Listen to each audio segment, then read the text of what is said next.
So, hello and welcome to everyone. This is the Growth Strategy podcast and live stream. What I do, or what I try to do every week, is introduce you to interesting people that I believe can help your business or career. The chap who I'm going to introduce you today, Carl, has got a massive wealth of experience working with all different types of companies, different sizes. And I think I was very keen to get Carl on to almost the whole reason why we often want to grow and develop our businesses is to make money, and then at some point potentially exit for hopefully a lot of money. So what I thought I'd do is there's things I can talk about, but if I can bring in the real kind of expert to kind of, always helps. And there's nobody better than Carl. So Carl is from a company called Ryecroft Glenton, which I'm going to let him tell you all about. And Carl, I will just bring you in. So you're now live in front of everyone. Would you like to say hi to everyone and just introduce yourself? Of course, Steve. Thank you. So good afternoon, everybody. My name is Carl Swansbury. I'm partner and head of corporate finance at RG, which is one of the largest independent advisory firms in the Northeast. I've got to comment on your background. That's got to be the coolest background I think anyone's had. Is that Farrow and Ball paint? I've got to ask. It is indeed, Steve. But if any credit is due, that should be directed toward my wife and not myself, because I merely put the paint on the wall. I must admit, it's not, but often so much of our lives now are online that likewise, I was always very conscious of why I'd go to so much effort with all this. It's all about brand and perception and that kind of thing. But likewise, even with yourself, it looks good, it looks quality, it looks premium. There's brands that I relate to. You've got a bit of greenery in there, you've got a nice lamp. But I think in the modern world, your digital presence is a really important thing. I agree with that, Steve, totally. I mean, we're all now working from home so much more frequently. So I think to have a great space that not only you can be productive in, but also presents you and projects you in an appropriate way is so important. But yes, back to the color choice of paint, Steve, that was definitely my wife's doing. No, good stuff, good stuff. So would you like to tell people a bit about yourself? As in, the reason why I ask this, and I mentioned it just before the call, is that often when companies do promotion and they do webinars and different things, it's not that difficult to actually get across factual information which tells a story. But the real difference which makes or breaks a sale or a long-term relationship is exactly the relationship side to it, getting to know people, their backstory, if they have Farrow and Ball paint, lots of different things like that. That actually I'm always interested to talk to people that I know or know through the network. And we've got a lot of kind of mutual friends, because actually the form of video and podcast and that kind of thing, when people get a feel for your mannerisms, your tone of voice, what you're like, and also some of your kind of backstory, where you grew up, that kind of thing, it adds so much flavor to you and your brand and everything you do. So if you're happy to kind of share, where did you grow up?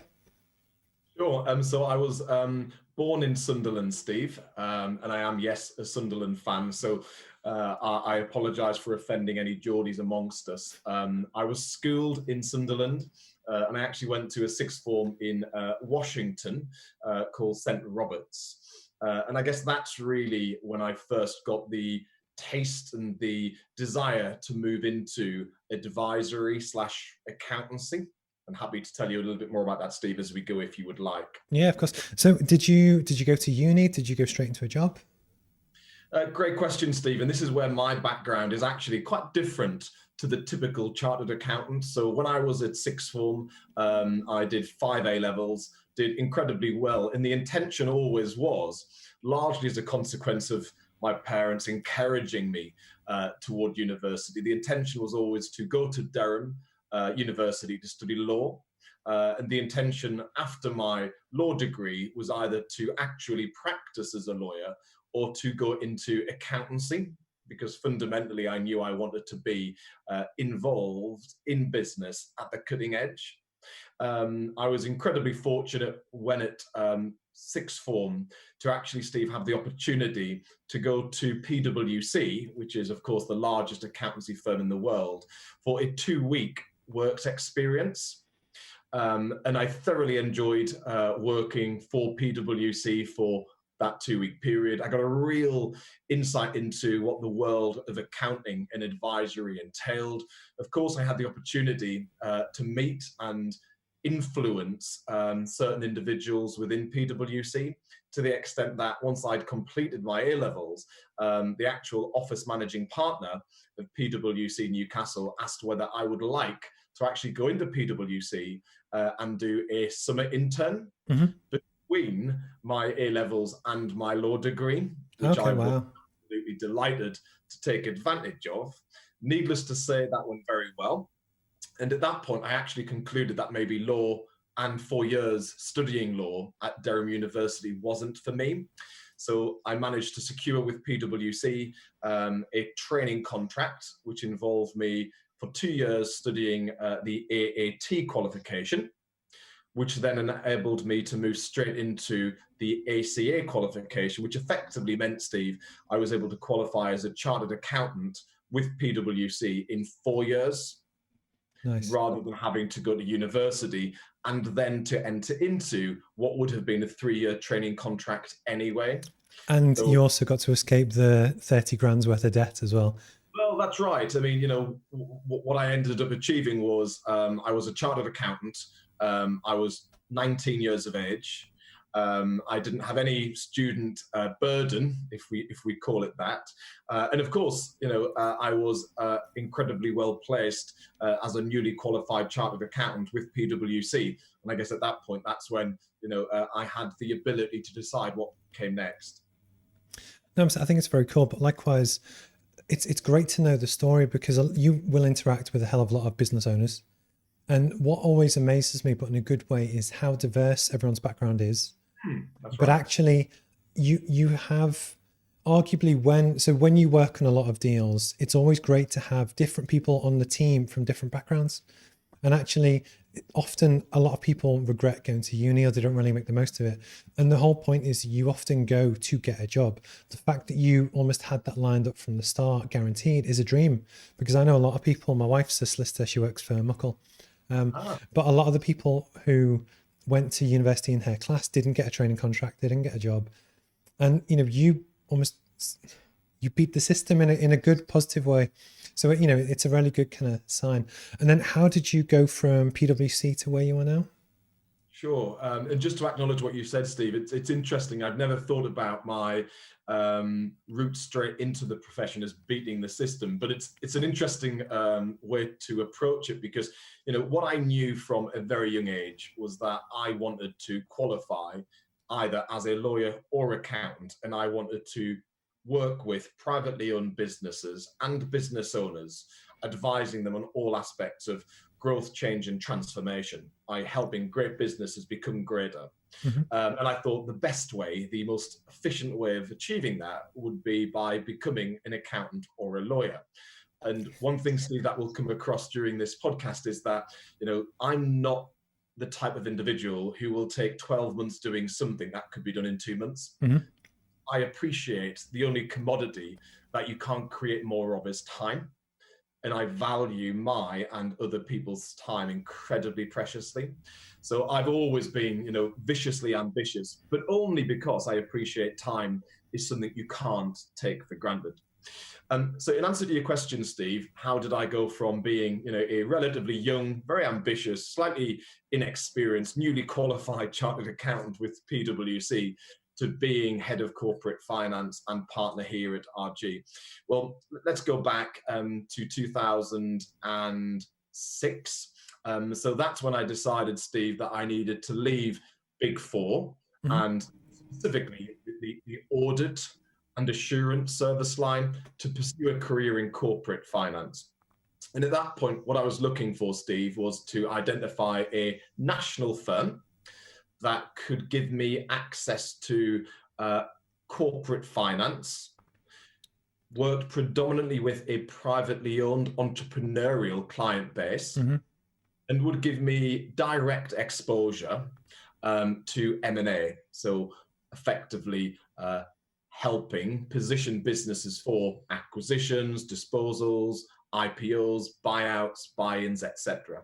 And at that time, Steve, there were really, in the Northeast, only 2 or 3 viable options, because I wasn't looking for Big Four, because of course I was leaving PwC.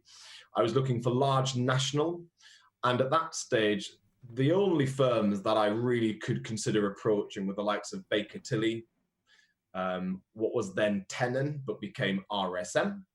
And then finally, Grant Thornton.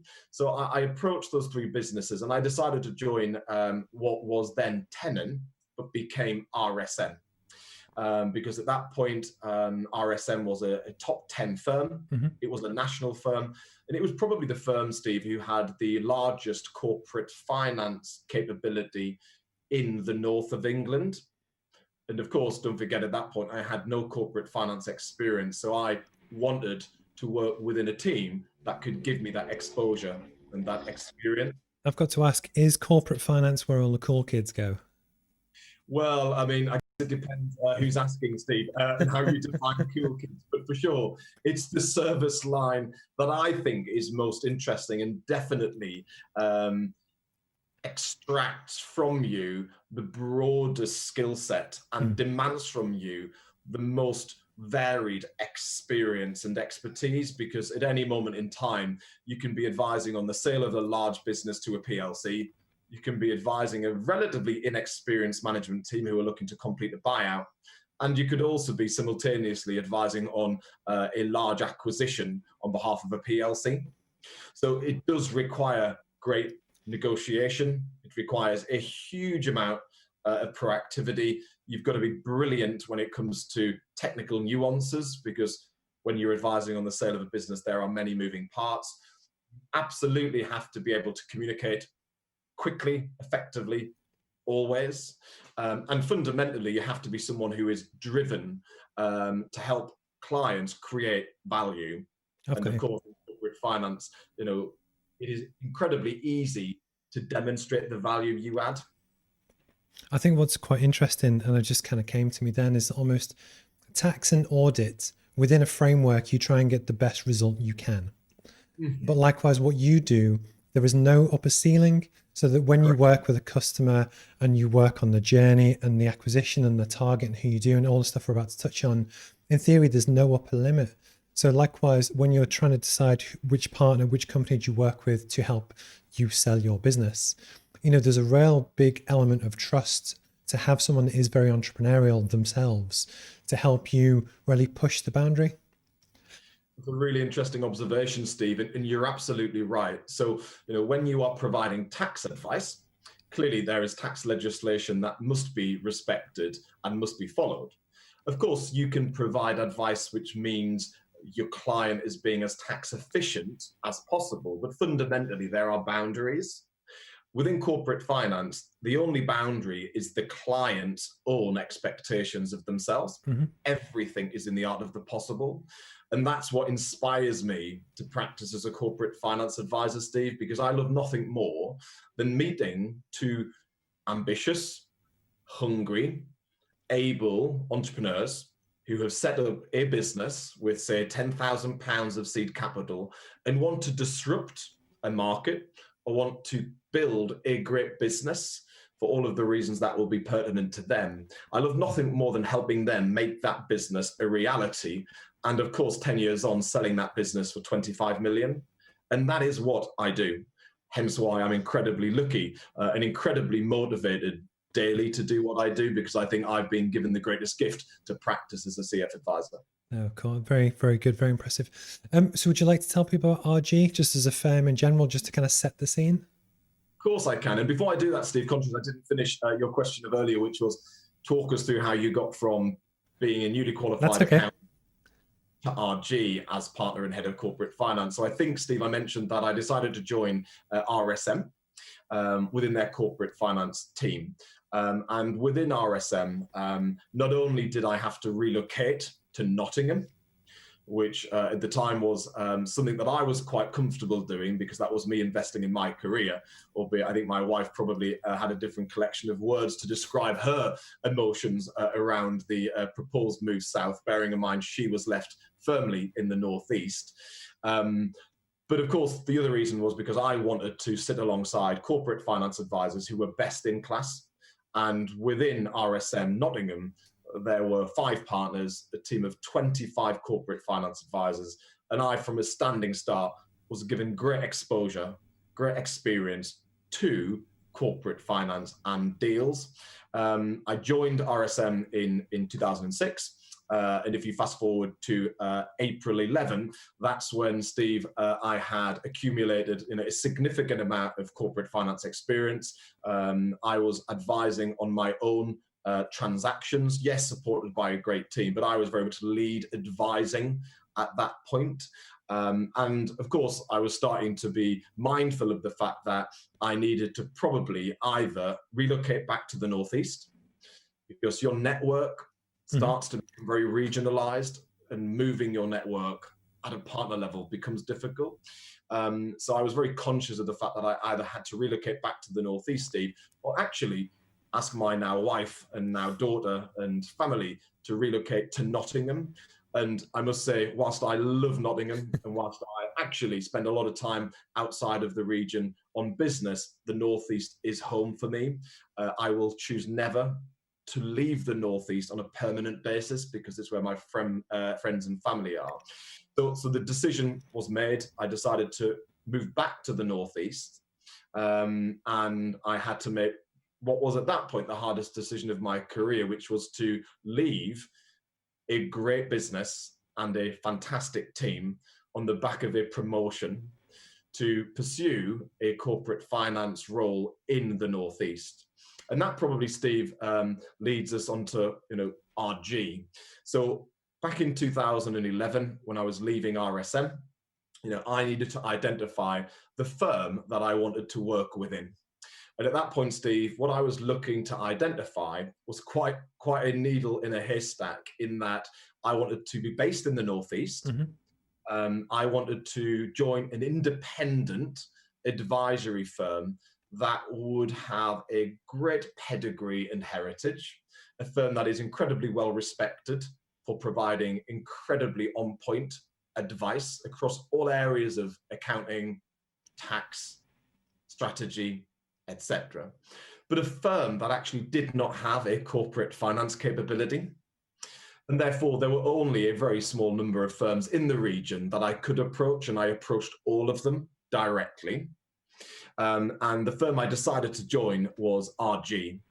At that point, RG was one of the largest independent advisory firms, predominantly focusing in on the privately owned business market, and focused largely on providing accounts, tax, audit, and wealth advice to privately owned businesses, and of course, the shareholders of those businesses thereon.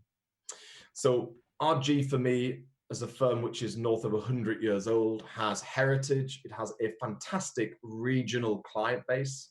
The firm has been practicing as an advisory firm for more than 100 years, but actually it had a real desire, a real ambition to scale and to evolve.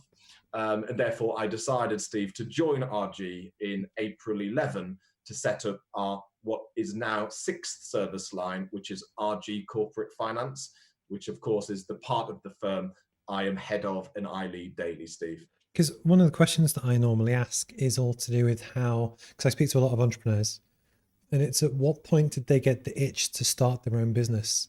And forgive me if this is completely wrong, but do you almost see RG in your service line as your business? It's your baby to really grow as a business itself? That's a really interesting observation and question, Steve. So absolutely, as a partner at RG I see as my business, but of course a business that I own and run alongside 14 fellow partners.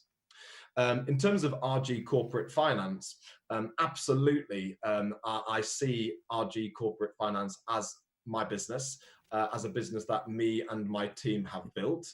And I absolutely, therefore, have the pride, the autonomy, the responsibility that comes with that. But for sure, RG Corporate Finance, whilst one of 6 service lines, RG Corporate Finance is a corporate finance boutique. It does operate quite autonomously and independently from the wider firm. 95% plus of our clients within RG Corporate Finance, Steve, will not be pre-existing RG clients at the point we are engaged. Got you. And therefore, absolutely, there are many reasons as to why it is right to view RG Corporate Finance as a separate business or a distinctively separate business from the wider firm. And absolutely, I do feel I have the honor and also responsibility of viewing RG Corporate Finance as my business. That's very cool. Because the reason why I ask is almost that with other business owners, and I know this firsthand, will respect the fact that it's a business and it's your business. And yes, you provide a service to help them, but they will relate to you on a business level. And that is distinctly different to being in a paid job and paid employment where it's not quite the same. So I think it's a really good kind of point just to kind of lead us on to the next kind of phase of the conversation, I guess, is that are you happy to start to talk about the way that you help businesses? And then we'll go into some of the nuance of the different kind of things that you provide and why it's important. Yeah, absolutely, Steve. I'd love to. So within RG Corporate Finance, we effectively, Steve, provide business owners, corporates, and financial investors, including private equity, with advice which helps those stakeholders effectively create more scalable businesses, more profitable businesses that fundamentally will therefore attract greater shareholder value, which of course in turn gives the stakeholders strategic options when it comes to how that value is realized. We are advising, Steve, businesses at any stage of the business life cycle. So if I can give you two quite extreme examples, that can involve us advising an early stage pre-profit technology business that might be looking to raise £500,000 of proof of concept funding, all the way through to advising on the sale of a large telecommunications business like Nice Network, which is a business we sold to LDC-backed OneCom 2 weeks ago, which was a 7-figure sale, which we ultimately orchestrated. So we are advising all businesses as they go through their life cycle. But the one thing each of our clients have in common will be their absolute focus on wanting to build large, scalable, valuable businesses that in turn will deliver shareholder value at some point. In terms of, I guess, the transactions we advise on, so we do find ourselves, Steve, throughout the life cycle of a business, advising on different transactions or events whereby there might be an ownership change. So if you think about a typical business, so a technology business, that business may initially require some advice around fundraising, which will involve the production and creation of a business plan. As that business starts delivering the business plan, that business might need to secure further follow-on investment in the form of a Series A. And again, we would lead and advise not only on what level of funding is required and from which investors, but of course, we'll also help the shareholders make sure their business plan is an executable business plan and is a business plan that actually can be delivered upon once the business has secured the funding required. Okay. That business will then scale, and of course, a large degree of thought needs to be given to how a business can scale sustainably. So is the management team complete? Are there gaps? Might they need to appoint an executive director and or chairman? Does the business have the right systems, processes, procedures? And how can we help in all of those areas? Of course, the business may become a very large, very profitable business. And at that point, that's when the shareholders may be starting to think about how the shareholders could extract capital value in a tax efficient way, which might involve us potentially being asked to value the business. And if the valuation is exciting, the shareholders may then decide, Steve, to engage us to maybe proactively start thinking about who the right strategic acquirers may be before we potentially start approaching those buyers to fundamentally seek indicative offers from those interested parties. No, I've got you. I think it's one of the things that I see quite a lot is that, and forgive me if I get this wrong, but it's almost where you will advise on the plan and the best practices for things to do. But do you actually physically do the work for them or with them, or do you just advise them for things to put in place, such as branding or strategy, promotion, sales, etc.? That's a really good question, Steve. And it goes back to something you said earlier, which is because I am a business owner and because I am a partner within RG Corporate Finance, not only do I empathize fully with the challenges that my clients are facing when it comes to building a business, because I am building my own business, but also you have to practice what you preach. Otherwise, I think you have no credibility as an advisor. And sadly, a lot of advisors have never practiced what they preach. They just preach, and that's their decision. But I think that you need to be able to draw down on your own first-hand experience if your experience is to be valued and well received. So if I give you an example, so if one of my clients is having a real issue with producing their monthly management accounts because maybe their incumbent management accountant is relatively junior or lacks experience in turning around board reports to the standard that we expect.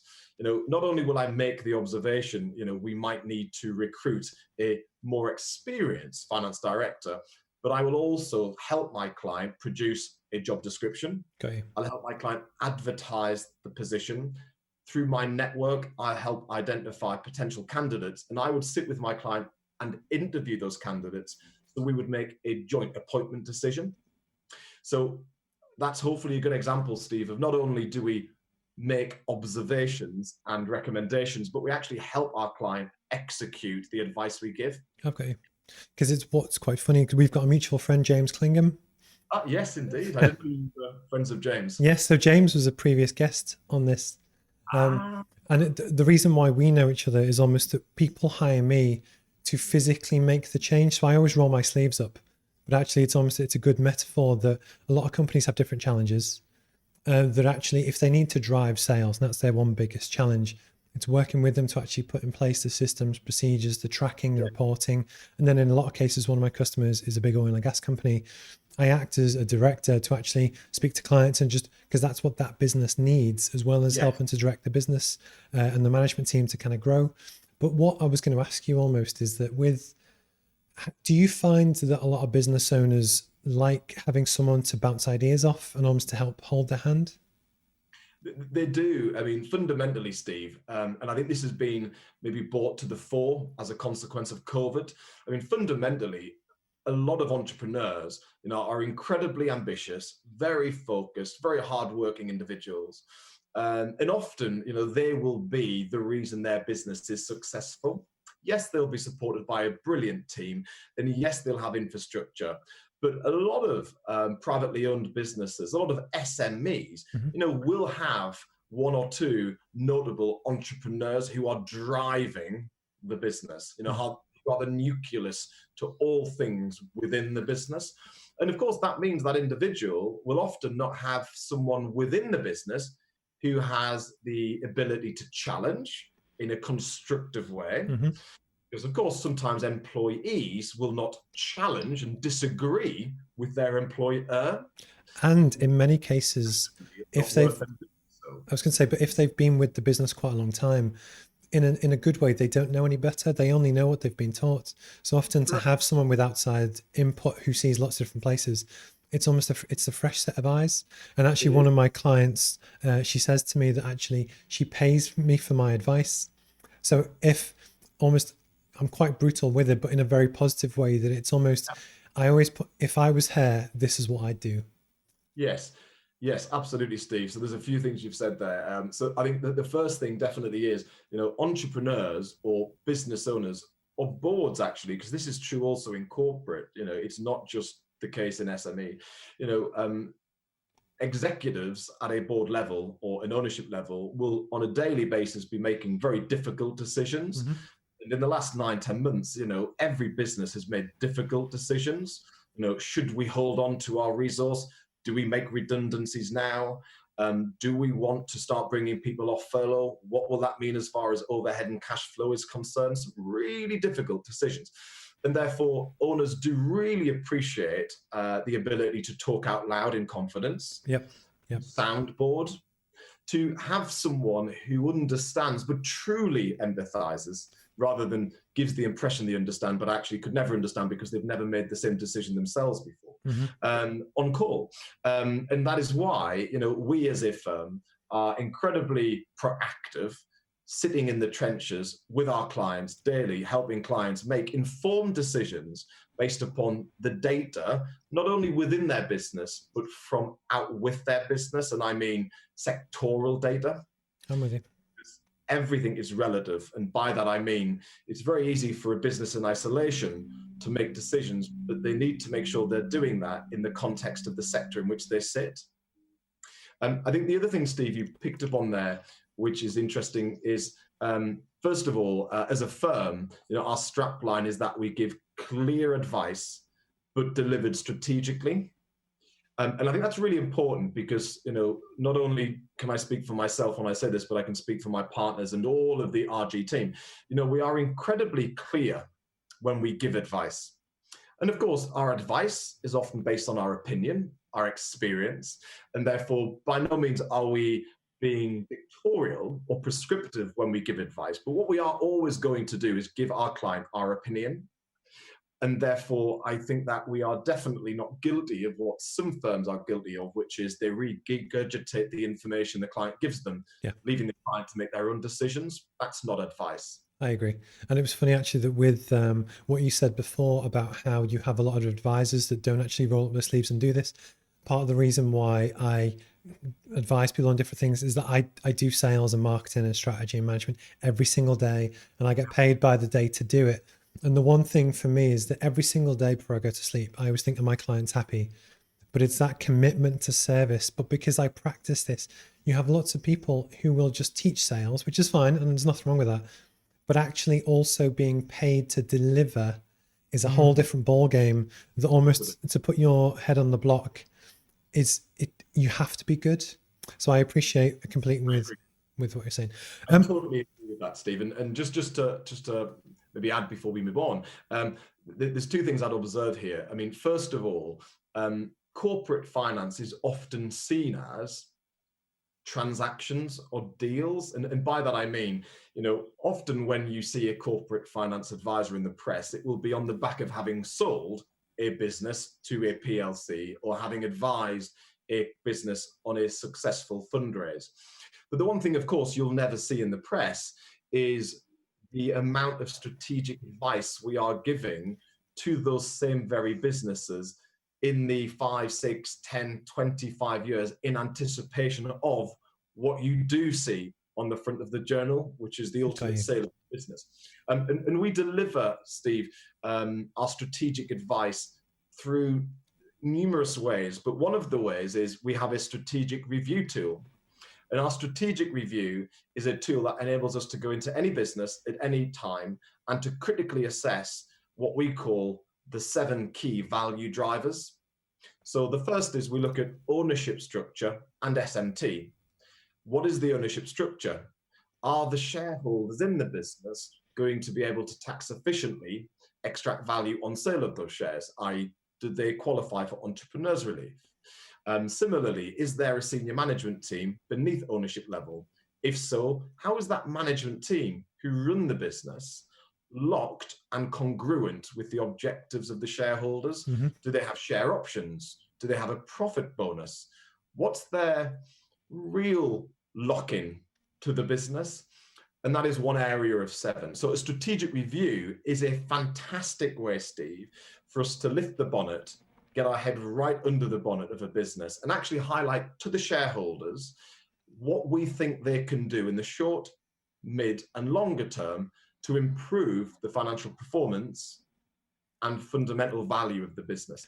The other thing we can do as a firm is we or certain of our professional contacts can actually go into a business and advise our client either as non-exec director. So I sit on 4 boards as NED, as an example, as chairman, or as a consultant. So, often, Steve, we are introducing our clients to, say, someone who can assist with exporting, whereby we might not operationally have the ability or time to go into a business and help them export product, but we will know someone who can. Okay. It was going to be a seamless segue because my next question is the hot topic that every business owner wants. And again, I work with quite a few of them, and it's what's my business worth? And what Yes. I always find quite funny is the expectation, the practicality of where they're actually at, the difference, and then also the strategic alignment with potential buyers and why they might buy it. I know I've thrown out too many things there to answer, but on the angle of how is a company valued, I saw you present on this 2 weeks ago. So although I could salt the answer, it's better to kind of come back from you. But how is the main structure of how that's kind of worked out? Sure. So you've asked a number of questions, Steve, as you said, and if we had a good few hours, I'd be delighted to deliver a seminar on business valuations. However, Just a 6-minute answer would be brilliant. you a super quick, albeit accurate, considered response. So depending on the sector in which the business sits, will dictate the valuation methodology, Steve, that should be used. So if I can give you one or two quick examples. So if it is a business that sells software as a service, that business will typically be valued at a multiple of revenue, typically 3 to 5 times revenue, depending on what the business does, its scale, and I guess how long a typical contract will span for. That's revenue and not net profit. Correct. For a business that provides services through software, so a SaaS business, a technology business, because that business has recurring revenue, Steve. Therefore, a buyer is willing to value a business based on a multiple of that recurring revenue line. Another example, quite depressingly, is funeral care homes. So typically, the likes of Dignity and the Co-op, who are the two most active consolidators in funeral care, when they value an independent funeral care home, they will value those businesses based upon a pound note multiple of the number of funerals typically delivered per annum. So those examples certainly hopefully explain that there are nuances. However, a typical privately owned business, let's call it an engineering business or a manufacturing business that don't have contracted or recurring revenues, typically that type of business will be valued using an earnings-based valuation methodology, Steve. And that effectively simply involves us having to establish a business's maintainable profits, and we multiply the maintainable profits by an earnings multiple, which would give us the enterprise value of a business. So as an example, if a business delivers maintainable profits of £1 million, and the view is that because of the size of the business, because of the client reliance within the business, because maybe there's one or two chunky clients in there, Steve, that are important, maybe there is a limited degree of succession in place, the view might be the multiple should be 4 times. So 4 times maintainable profits of £1 million would give us an enterprise value of 4 million, Steve. But of course, that's typically where the man in the pub would stop. He'd say, well, that means your business is worth 4 million, right? Well, no, because of course that doesn't take into consideration the balance sheet of the business, Steve. So the other adjustments that need to be considered to arrive at the equity value, which is the value of shares, is to add to the enterprise value an amount equal to cash. So any cash on your balance sheet, which is accumulated under your ownership, is for your account. So should be added to the enterprise value. The second adjustment, Steve, is for debt. So to the extent there's any debt on the balance sheet, of course, the buyer will inherit that debt because the buyer is acquiring the shares and therefore takes with it any liabilities that sit on the balance sheet. So the debt would come off. And debt would typically involve bank loans, overdrafts, hire purchase, corporation tax liabilities, Steve, etc. And then finally, there'll be an adjustment for normalization of working capital to make sure the business assumes it has a normal level of working capital to trade wholesale of the business. So once you take into account those 3 buckets of adjustments, you get, Steve, to your shareholder value or your equity value. Because one of the things which I think is just worth kind of drilling home is the fact that all of the factors which can affect a multiple, and you can actually influence and positively change over time to really take a business that some people might value at 4 to many times that. They're actually changing different things. So we won't go into it now. We'll save that for another day because I'm very conscious of your time. But the point is, there are lots of things that you can do to really help grow and drive your business. And the earlier that you start and engage with people and advisors, effectively, the more money you can make as you kind of go on that journey. That's a great summary, Stephen. You're right. And if you think through what I've just set out there in terms of how a business is valued, the reality is, the owner of a business with the right advice can proactively influence not only the adjusted or maintainable earnings of a business, but they can also influence the multiple that they will achieve on sale of their business. They can manage and therefore influence the level of cash in the business by, for instance, collecting debtors sooner by improving credit control. And they can also reduce the level of cash tie-up in working capital. Mm-hmm. So actually, shareholders, if they engage early with the right corporate finance advisors, can really move the needle when it comes to the value they will see on sale of their business. Cool. I am very conscious of your time because it's 1:45. It's funny, actually, the weather in December is crazy. I had a beam of sun come across my face a second ago. Anyway, conscious of time, one of the questions I was going to ask, and it's something that I ask everyone because I think you've more than demonstrated your experience in the topic, that I'm sure if people wanted to get in touch, they can, and obviously have the private kind of conversation. But almost two questions that I ask everyone, and in many ways, I see this as almost the most valuable part of the interview, is a chance for you to share your own advice and experience, but either to other business owners or even people coming through. So like the 18, 20-year-old yourself kind of thing. So can I ask you, what's the best piece of advice you've ever had? The best piece of advice I've ever been given, Steve, is to accept anything worth having is not easy. Otherwise, it wouldn't be worth having. And therefore, be clear and persevere. Okay, simple. It's cool. And then the other one, if you were to give advice to your younger self, and you can pick any age, any background, the guy in Nottingham, person at school, whatever you wish, what would it be? I think my advice would be to make sure that whilst you are pursuing your career, your ambition, your dream, that you make sure the view you appreciate along the way. Okay, that's a good point.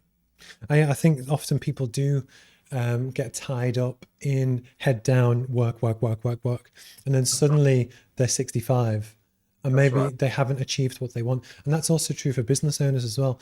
Often people go day to day and they haven't actually got their eyes on a particular prize, because actually if your ambition is to achieve a certain lifestyle and work 2 days a week, you can actually probably achieve that quicker than you think. But unless you actually plan towards a goal, people will just work harder and they just get into a trap. And it's very common. So I see that. Correct, Steve. And the only thing I'd say is a parting comment is, I mentioned earlier the need for business owners to have good advisors, to have people around them who they can go to for confidential conversations and to be constructively challenged. Mm-hmm. I myself have two mentors. One is a business mentor and one is a life coach. And those two individuals are incredibly important because likewise, I need to be challenged. I need to have someone or persons around me who encourage me to think differently. And, the one thing, Steve, I was viciously guilty of when I was, maybe in my mid-20s was that I was viciously ambitious, often at the cost of not only, the time that I wasn't spending with my friends and family, but also maybe at the cost of making sure the relationships I was building were lifelong, sustainable relationships. Okay. I now know that, but definitely knowing that sooner in my career, I think probably would have meant not only would I have spent more time with my now wife, but definitely would have meant that maybe, I wouldn't have found myself, not spending the amount of time that I now do spend with my family and my beautiful 4-year-old daughter, who absolutely now, is my priority.